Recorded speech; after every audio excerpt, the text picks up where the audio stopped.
Hi friends, அஸ்ஸலாமு அலைக்கும்.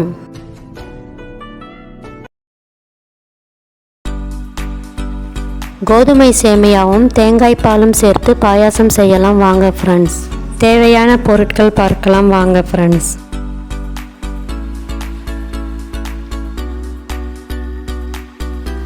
அரை மணி நேரம் ஊற வைத்த நைலான் ஜவ்வரிசி அரை கப், தண்ணீர் 1 கப். எல்லாவற்றையும் நன்றாக கலந்து குக்கரில் போட்டு 3 விசில் விடவும். கோதுமை சேமியா அரை கப் எடுக்கவும்.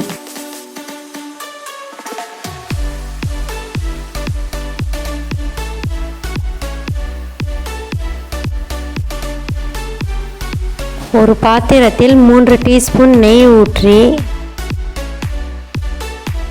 நறுக்கிய பாதாம் 6, நறுக்கிய முந்திரி 6 இரண்டையும் சேர்த்து பொன்னிறமாக வறுத்தெடுக்கவும்.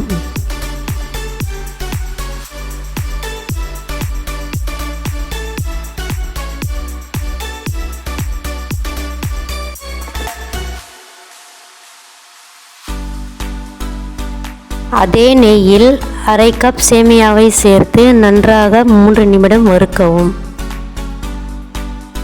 தண்ணீர் 1 கப் சேர்த்து நன்றாக கலந்து விடவும்.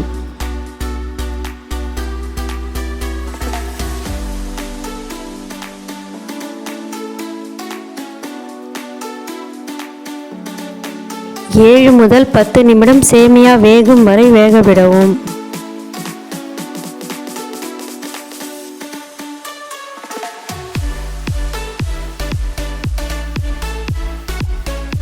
பிறகு வேக வைத்த ஜவ்வரிசியையும் சேர்த்து நன்றாக கலந்து விடவும்.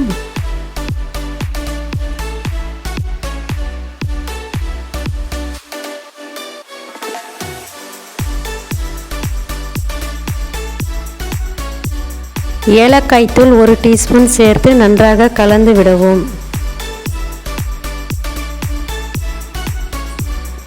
பிறகு 1 கப் நாட்டு சர்க்கரை சேர்த்து நன்றாக கரையும் வரை கலந்து விடவும்.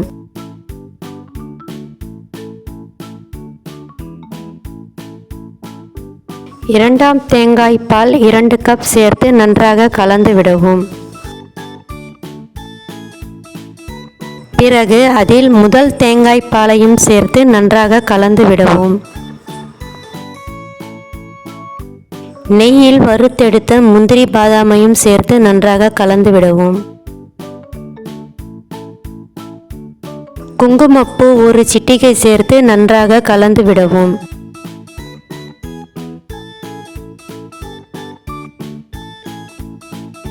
இப்பொழுது சுவையான ஆரோக்கியமான தேங்காய்பால் போட்ட கோதுமை சேமியா பாயாசம் தயார்.